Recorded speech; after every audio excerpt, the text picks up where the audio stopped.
What's going on, everybody? Brian here with Steven Fortune.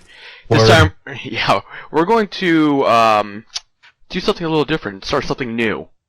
You know how sometimes you go and watch a movie, and there's something about it that you just feel the need. You have to unpack it. You have to talk about it with another human being, especially for movies that are just kind of how should I put it? Something that leaves a lot open. A film that leaves you with a lot of more questions than you probably should really have after watching a movie. And this is what we do. This is called movie therapy. And we're here for you. We're here to help you. Exactly. So I'm going to break out my monocle and my smoking pipe. And we're going to get down to the nitty-gritty. Now, each episode is going to be a different movie. This one is for the horror movie that came out in 2015 called It Follows. Dun, dun, dun. Exactly. Thank you. Now, I've known about this movie for a while now. Just haven't really thought anything of it. I heard good things overall, and finally I got around. I'm like, you know what?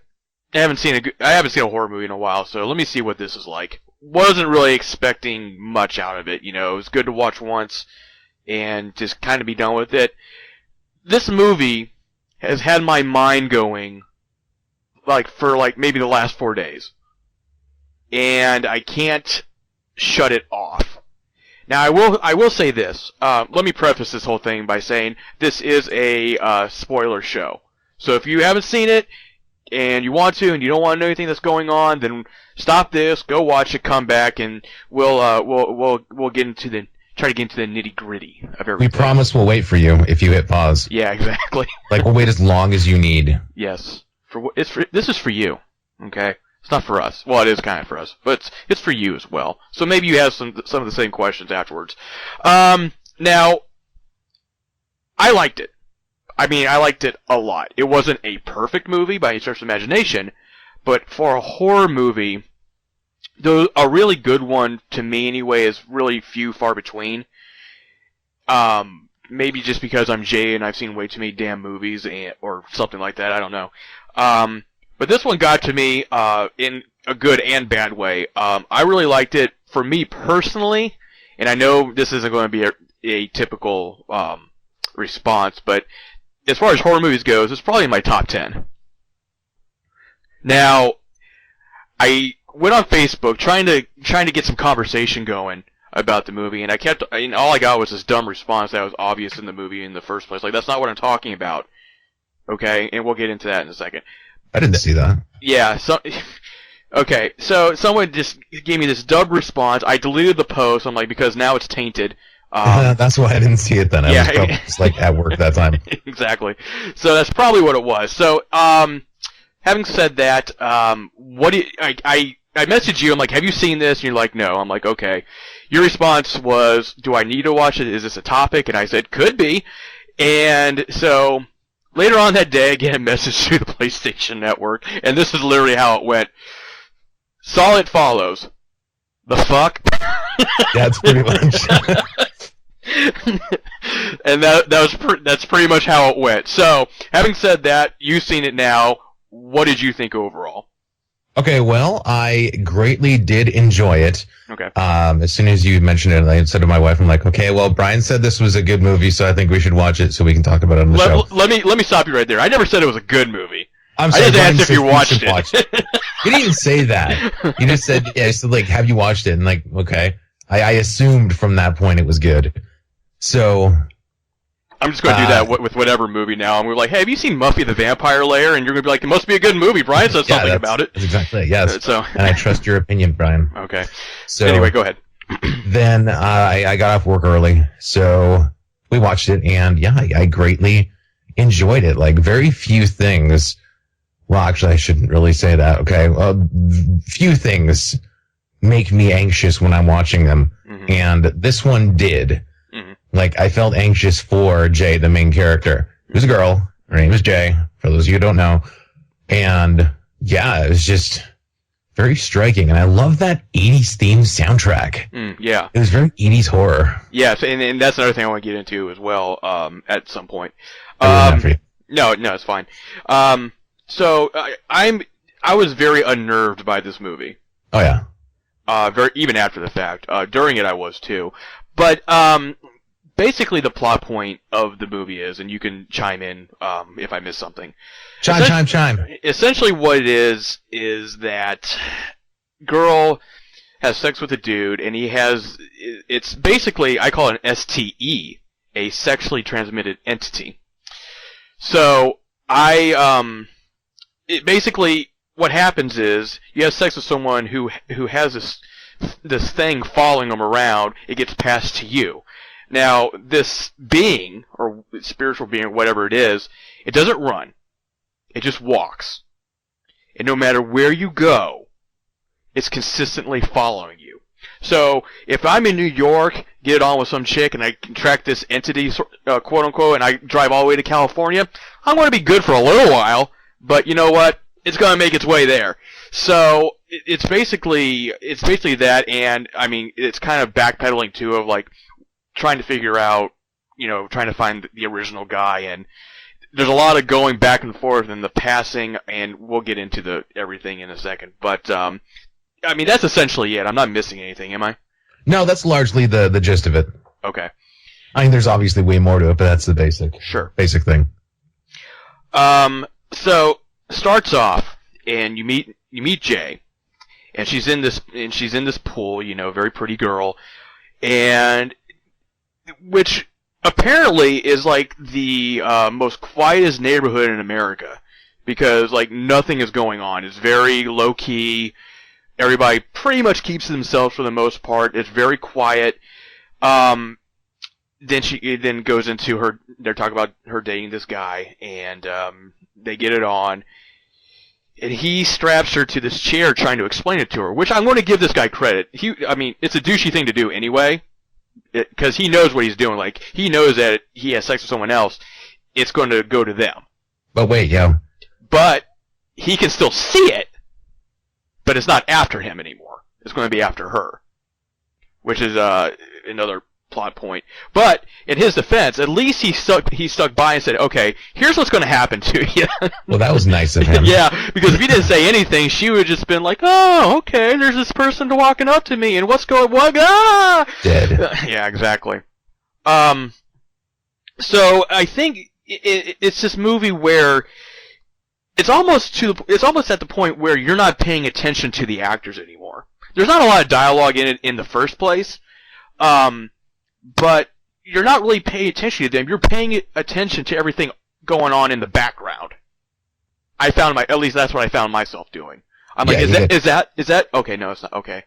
No, they're running, so they're good, okay. They're walking weird, oh, okay, it's not them. And this thing can be anybody. It can be anything that it wants to be. So, without, it could be someone just walking towards you, and they can get you, however it works. But I'm trying to do this movie justice, and I'm probably not going to. But one of the biggest things about it at the end, it's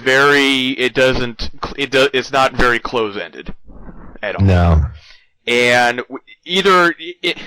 which someone's going to find either as a good thing or a bad thing, however you want to look at it. At the end, there's this boy that lives in the neighborhood that likes the Jay character, and she friend zone. The friend zone. Yeah, he's been friend zoned. Which I will say this too. I almost found it a movie about more of a movie about a guy being in the friend zone than just a horror movie. But that's pretty much. It was kind of yeah. And so he's just like, well, let me help you out with this, he was reluctant, but not really, because he got to nail the chick that he wanted to. Yeah, that was like one of the most least inspired sex scenes of all time. Yeah, and so during the movie, I'm watching this movie and things are transpiring, and I looked at my wife and I said, if I was this dude or one of these dudes, and I knew what I needed to do, I would go to the first hooker I could find. Oh yeah, just pass it off to some tramp and get out of there. And that's essentially, apparently, that's what he was going to do. Yeah, I'm not sure if he actually did or not. Exactly. It was implied. It was implied that he was at least going to. I don't think he did. I don't think he did, and the reason for that is at the end they're kind of holding hands like this, like, you know, loose rigor mortis. You know, like I just, you know, yeah, you helped me out, so I guess I'll date you for a while, whatever. But in the background, you see this thing walking, or this person walking towards them.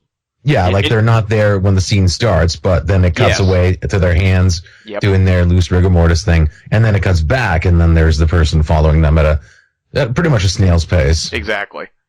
So my thing is, I don't think he did, which really sucks because if he did, then he's gone, and then it's just going to go back to her again. Well, here's my interpretation of that. Okay. It doesn't leave you after you have sex. No, it doesn't. It stays with you. So even if he did pass it to a hooker, they still got it, both of them. But it's not after them. It's not after them. Oh, no, it is after them. It'll get everybody. Eventually. Because if you'll recall, in the beginning, the very first scene we have is a girl who's being followed by it. Right. Of course, you don't know what's going on. She's just tripping balls. Then she calls her father and her boyfriend or something, and she apologizes to them. Next scene, she's dead. Right. Leg broken backwards. Wonderful. Yeah. So then we now find that, after dude passes in on Hugh, that's his name, when he passes in on, he's like, well, it's your problem now, but he still gets chased and killed. Like, it's still after him. Yeah, but it's not after him, though, until it takes care of her. Like, if Jay died from it, then it automatically start going to him. Like, he can still see it, but it's not after him in the strictest sense of the word. Because he passed it on to her. So it can only be after one person at a time? Yes. Okay, I interpreted it as basically anybody can be. Because there's that one scene where she's looking out the window and she sees it, you know, going to the guy across the street's house. Yeah, that's right. You know what I mean? Yeah, that's right, because it looks right at her. In fact, she even goes after it. Yep. And she just looks at her, and then she goes back to banging on the dude's door. Yep. Then she kills him, then she goes after her. Right, look at that, eh? Yeah. Huh. Smart. Look at you, eh? I know, I just... Tough guy. All that... Tough guy. No, I wasn't. I was just like, oh my god, don't go near that! So overall, it's a very unnerving movie. It also, you know, just due to the fact that you don't know, you know, what this thing is. You don't know where it's going to come from or what it's going to look like, where it's going to show up, and so that's ultimately just the movie and the ending of it. However you want to interpret it. So I had my kind of own interpretation of it, but my bigger questions don't lie in the interpretation of the ending. It more lies with the choices that were made filming the movie. And the first thing is that the seasons are very inconsistent in the movie. When you start off, you see her in the pool, there's dead leaves at the bottom, so you're thinking like, okay, it's going from summer to fall, maybe. The next scene after that, they're wearing coats, so it's like, okay, it's getting colder. But then halfway through the movie, they go to the beach and they're swimming in the lake or whatever.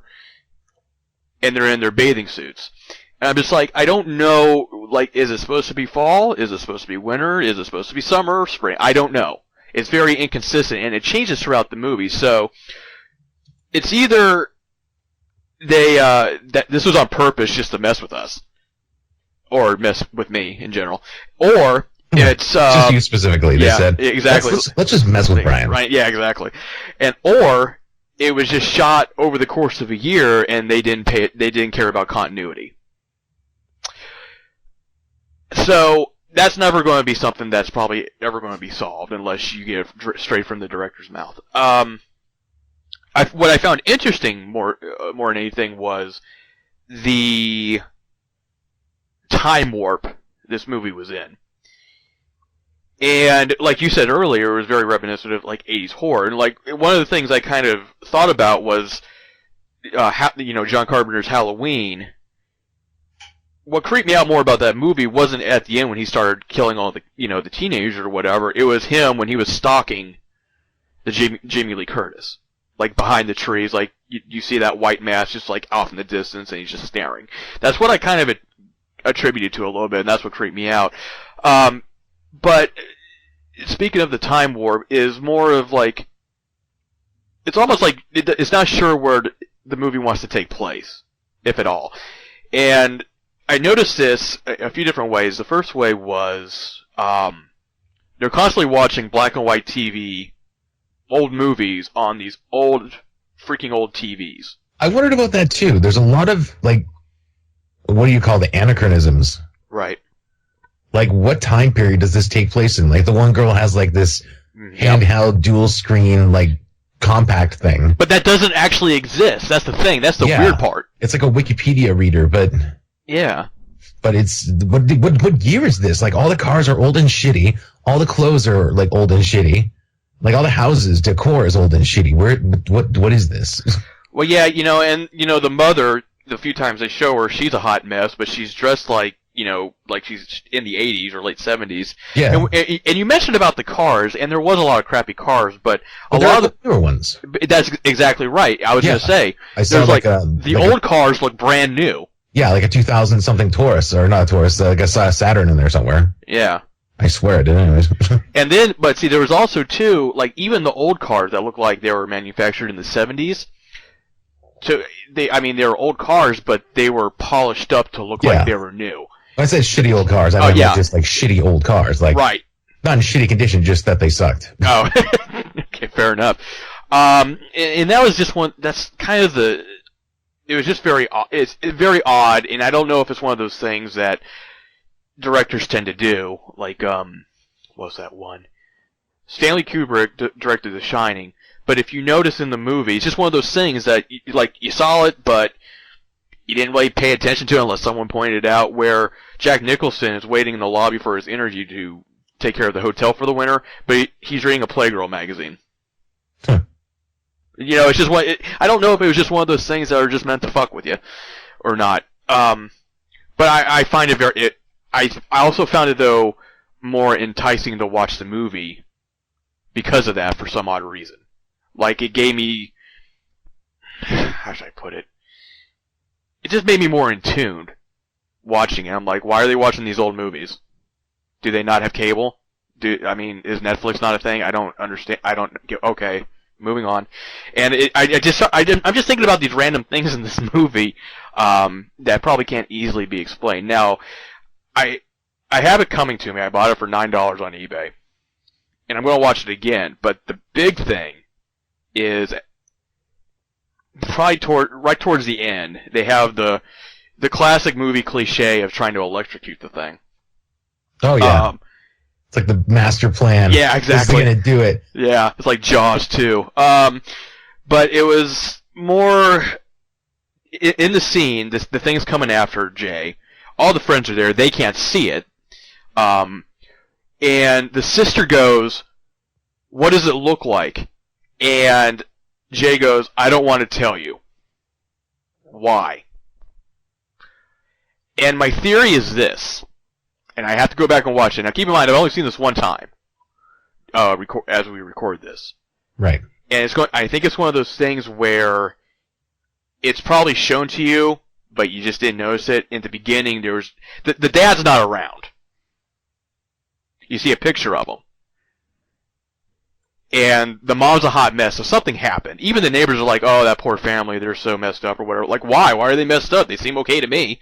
Until all this shit started happening. And I think the guy that was in the pool area, or the thing, took the form of their dad. Yeah, that could very well be.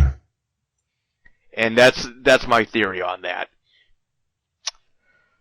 So, having said that, I need to go back and watch it and see if I'm right. Now, and I'm trying to stay away from, like, the internet, because I'm sure I'm not the only one who's had these questions about the movie. But anything that kind of what's stuck out to you? I mean, all my things are kind of just like real nitty-gritty, cinematic, the way things are shot or whatever. And, not everybody's going to see that, but anything that you want to throw in there? Sure. Okay. There was the one interpretation, or not interpretation, of, what the hell? Incarnation of it. Mm-hmm. Now, the one that shows up, it's like the third incarnation that shows up for Jay. And it has its hand tied behind its back. It's got its left tit exposed, and it's pissing all over the floor as it walks. Yeah, uh-huh. And that was pretty weird. Okay. But you'll also actually note that later on, number 9, the incarnation, I'm looking at this on the internet, so I can kind of reference it. She also has her left breast exposed. So there's 2 different instances, aside from the overall entirely naked first version, that Jay encounters. Yeah. So there might be something there, something for interpretation. And I also, I just want to throw this out there. The one after that one, the one where it turned into the girl pissing herself and all jacked up. That scene after it, like when they're opening the door and that big tall dude comes like out from right behind the friend and starts chasing her. That was it. I was like, I'm done. That was trippy. I'm done. Oh my god. And then there was the guy on the roof. Oh my god, it was just so fucked up. Yeah. Which actually, now that I mention that, kind of leads me to another thing. This guy, or this thing, rather, has some sort of form. Because they can lay a towel over it, and if it sticks on it, then they can see it move. Yeah. And blood splatters from it, so I don't know if that's just for effect or if that really matters in the grand scheme of things. So my question is this.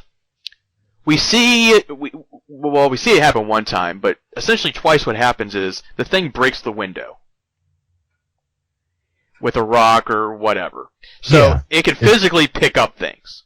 And it can also like physically interact with the other people when it knocks the I can't remember, the friend zone boy. Yeah. What's it like he breaks a chair over it, and then he gets knocked like 20 feet away. Yeah. So there's some force to this thing. So my question is, when this thing is, after its prey, quote unquote, why not just knock the damn door down? Really, it appears to have super strength, and it actually did use this super strength in the garage at the cabin. Right. It busted the door, the bottom of the door wide open. Yeah.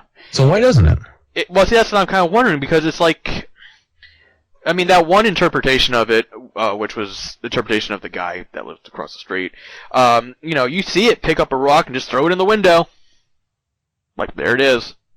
And I found that kind of odd. I mean, is there limits to this thing, or, I mean, is it trying to be as discreet as possible, not to draw attention to itself, or, to what it's doing? I don't know. Like, so many questions, and probably, ultimately, they don't really matter in the grand scheme of things. It's a movie, for God's sakes. But it's just one of those things, I've had a lot, movie brought up a lot of questions that I haven't had since The Ring. The American version, not the Japanese one. So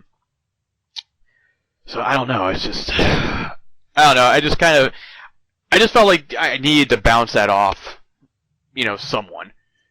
And to see. There's like a lot to this movie.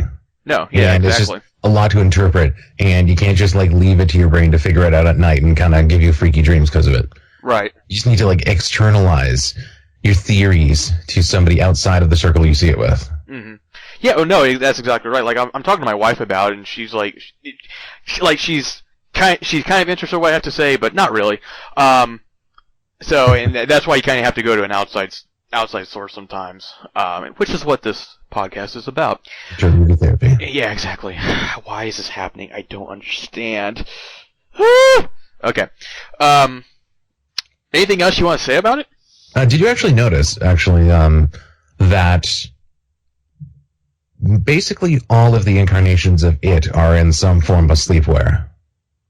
Be it birthday suit or the grandmother's... the gown, yeah. The gown. Various states of undress. Yeah. The big giant guy with the eyes, he was in like boxer shorts and a t-shirt. Uh-huh. The girl on the beach was in like a short shorts and a halter. Right. Yeah, that's a good point. That's good. I didn't actually I also kind of wonder if that's what they were wearing when, the person that I'm thinking maybe this incarnation is a representation of like everybody that it's come in contact with. It could very well just be like kind of like Or that somewhat. movie, Mimic. Yeah. Where it just like takes on like forms of people that come. Well, not maybe a mimic. There's another thing like that. I don't know. It kind of reminds me of T-1000 when he's dying. Yeah. He like retakes all his forms. Oh yeah, that's true. But then, jeez, there was something else. What was it? Well, I don't know. I mean, that might not be anything because I mean, assuming that the entity took shape of her dad, that theory might not very very well valid. You know what? Why don't we Uh-oh. follows Jay's dad? Jay's what? Look at that. First search result. Jay's father. Let's see. Reddit, they know what they're talking about. Yeah, of course.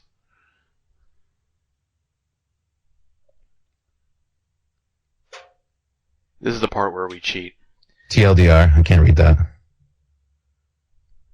Look at that. Okay. Villain. It follows the entity. Villains Wikia.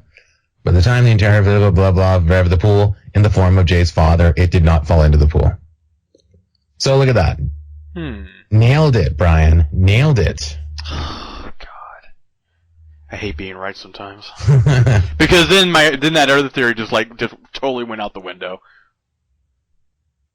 Well, you know what I also noticed too was, now that I'm thinking about it, the when it turned into that guy's mother, and she kept on knocking on the door, and he's like, "Jesus, what, Mom?" And then she started like going to town on him. Yeah. Maybe that's their way of trying to be, like, "Hey, you, come here. Yeah, you want some of this? I know you do." Trying to be somewhat attractive in a way. And that's the only thing I can think. And with Jay, not some of it Jay, but yeah, and they were all kind of exposed in their own way. So that's true.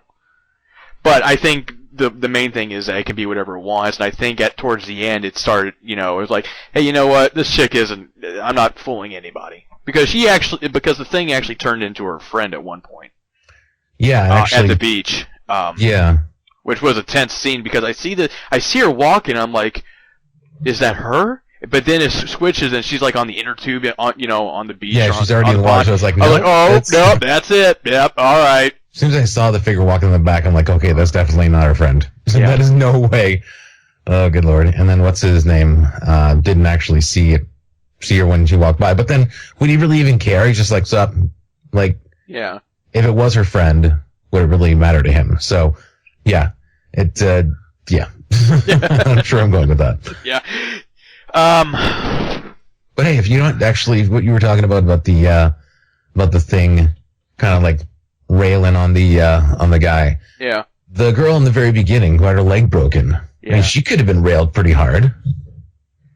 I guess. I mean, when she kept on, when that one entity came, when they were at the river or the lake or whatever, all you saw was her hair being grabbed onto, and it didn't really go into too much detail. Like maybe it's just like a vigorous, oh my God, succubus of some sort. Yeah, like a waking succubus. Yeah, I don't know. Like for me, it's like there needs to be a sequel to this. I don't really say that often about movies, but I think there has to be some sort of sequel. In a way, I mean, it doesn't have to. I mean, but what would be really cool is if they did that, instead of calling it "It Follows," call it "Follow It," and they're backtracking, trying to find the source of this entity while they're trying to stay away from it. They could even get away with doing like several more movies of basically just what we saw,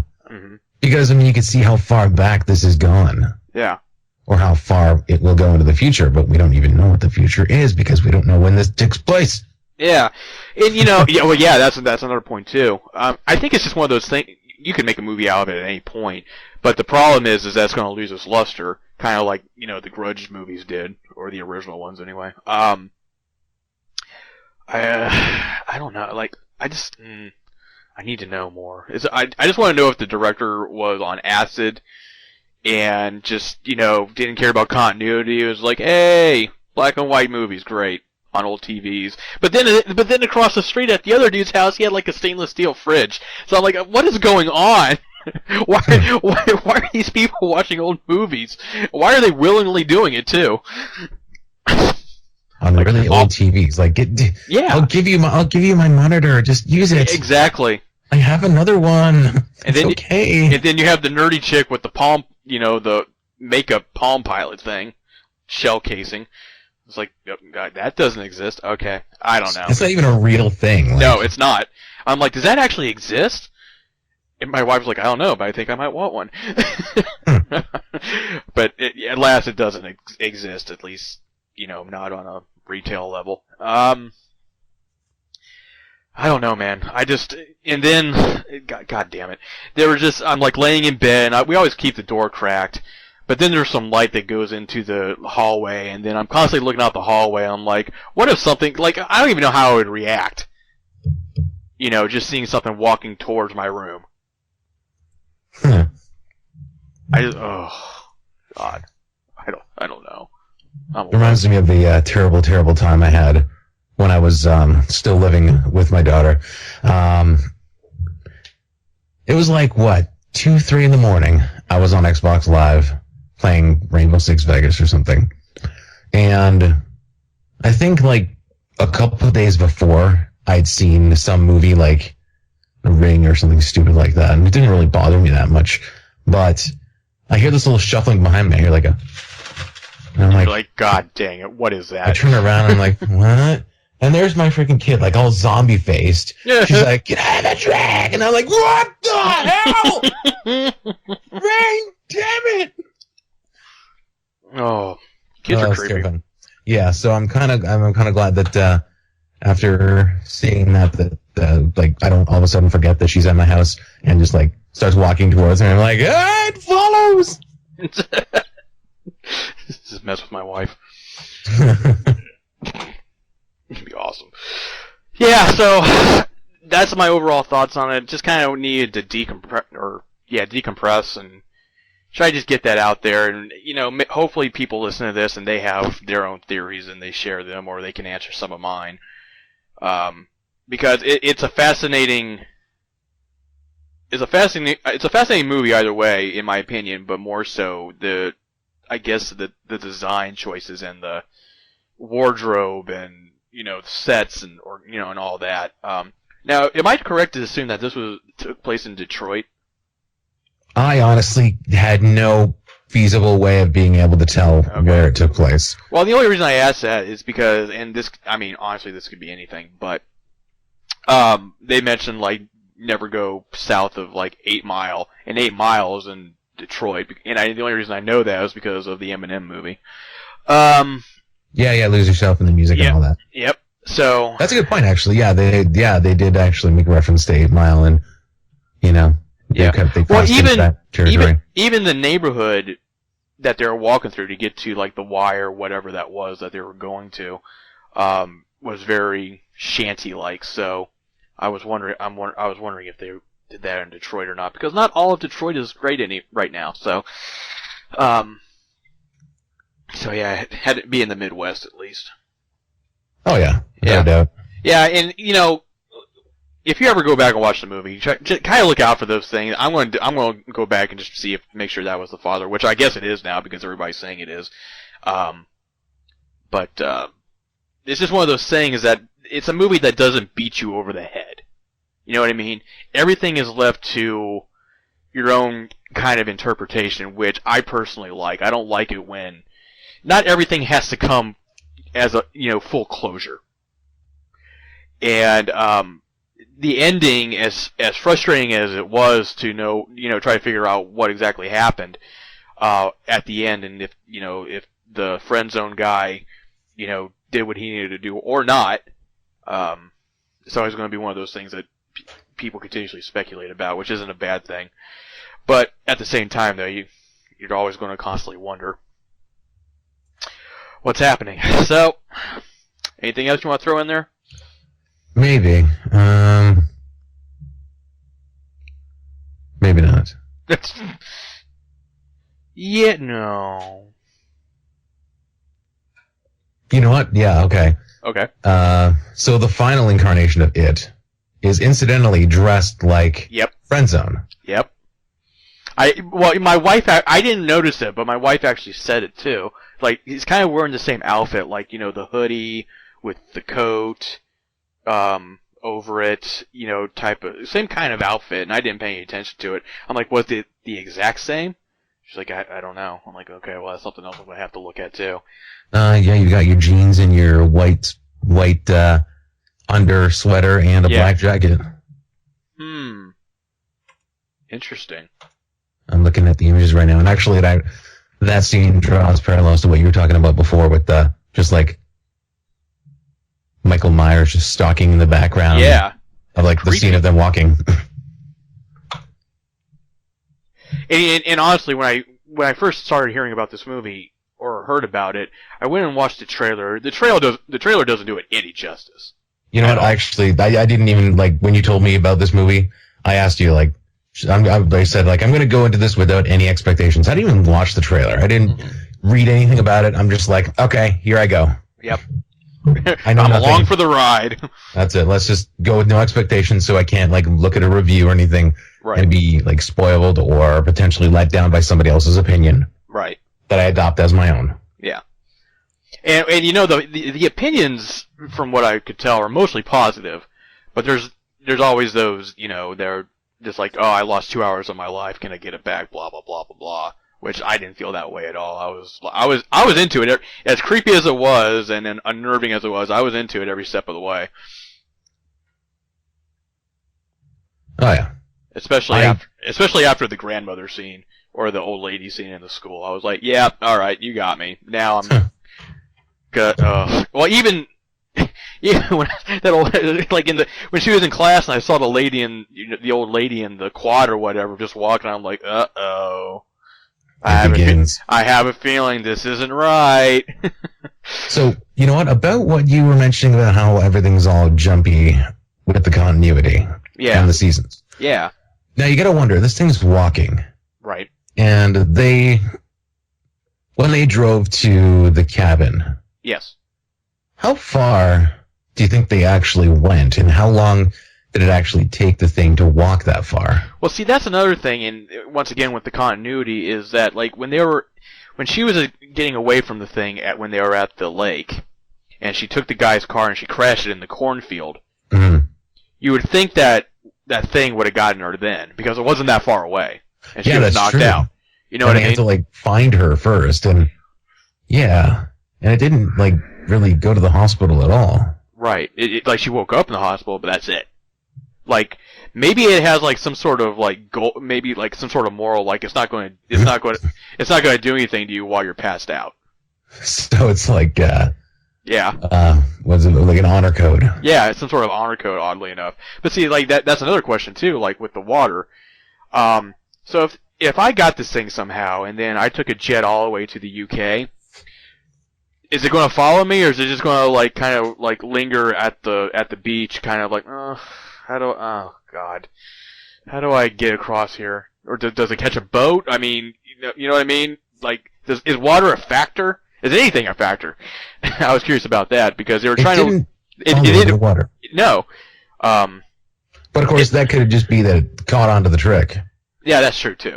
Because it knew how to swim and reach out in the water. So when she was underwater with it, but yeah, maybe it was catching on to the trick. I don't know. I love that. They had this whole montage set up.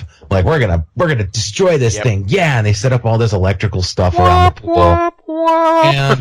And then the thing just starts whipping all the electrical stuff into the pool at Jay. I'm like, yeah, you dirty bastard, you did it.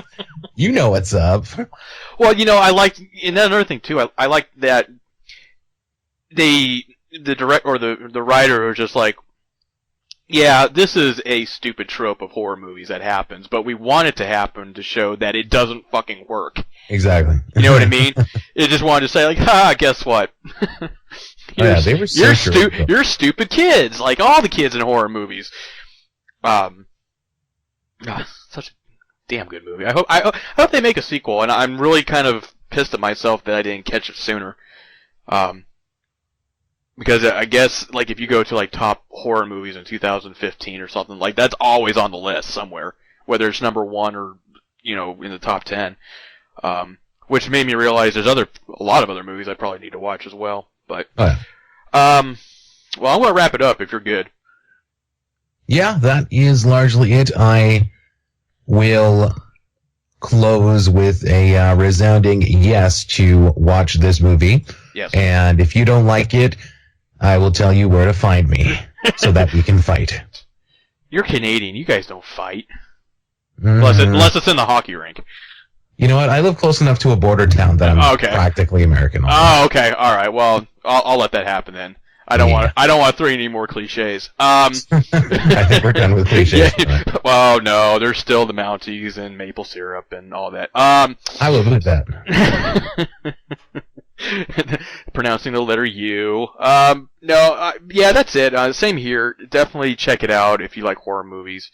Prepare to be unnerved, but hopefully by the time if you listen to this, you have already seen it. Otherwise, we just spoiled the whole fucking thing for you. Honestly, and just don't be dissuaded by the ending. When I first saw it, I was like, "What? Yeah. Huh?" And then as it kind of went further into my brain, it sets in. It's like, yeah, it was actually pretty cool. It's open to interpretation. Like, is it going on? Like, but are they still being chased? Did the hooker die and now it's coming after them? Are they like what? And there's that the whole horror movie thing from yesteryear. Less is more. Yep. Like John Carpenter's Prince of Darkness. Exactly.